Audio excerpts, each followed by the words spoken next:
So this is, you said you called her Brigid. Brigid, yep. She was a Celtic goddess. I named her after Brigid. And January was the full wolf moon. And I've been looking at this log for a while, knowing I was going to make a wolf, but I just couldn't get the courage up to try it, to start doing it. I mean, I've done wolves before, but I had this nice log, and I didn't want to waste it. I wanted to make something really nice. So I studied the anatomy of gray wolves, and every night that's the marvel of the internet is it's like an encyclopedia. And the full snow moon in February is this weekend, so I kind of wanted to have her done for the full moon. And You gonna make it? I think so, yeah. I'm going to work on her every day, hopefully get her done this weekend, by the weekend. And then the drummers come, then she'll be here in the background. Soaking up the energy. Yeah. Oh, she's beautiful. Is she a particular type of wolf? I modeled her after a gray wolf, but she's a little bit between a dire wolf, which is like a prehistoric wolf, and a gray wolf. And so that was what I searched for. I didn't want to just keep going after whatever wolf. I followed the gray wolf specs. And then this log was a crotch, and I wanted her to look like she had power into her howl, so I dropped her butt. And also I wanted the tail to come around like this and support this leg, because I was crossing grain. The grain's running like this. So I wanted this leg supported by the tail. So I dropped the butt, which gave her a little bit more strength in that leg. And it was like and tucking the tail in was like she was really putting everything into that howl.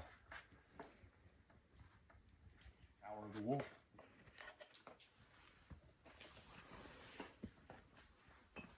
The thing about doing these is I carve totems, basically, and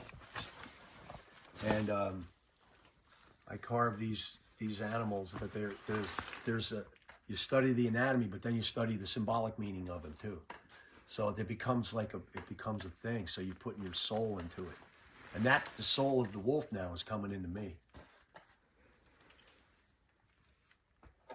I usually am pretty connected to the bear because that's my spirit animal, but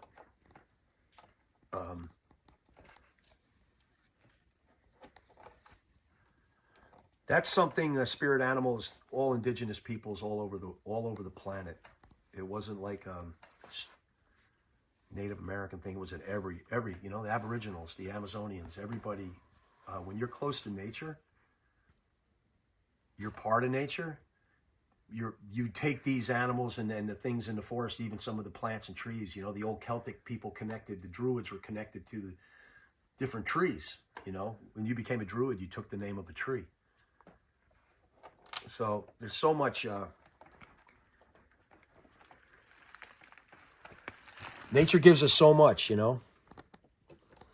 So I guess my way, reconnecting with nature all the time, is to do these animals. You have to actually be there. You have to beat a wolf in the howl, and you got to say, okay, she's leaning her head back and she's really thrusting forward here, and putting everything into it. But her head's got a pinch right here, not much fur on her skull, so there's going to have to be a line here. It's going to have to be a lump, and then this, when it hits the shoulders, it's going to have to curl this fur from the neck.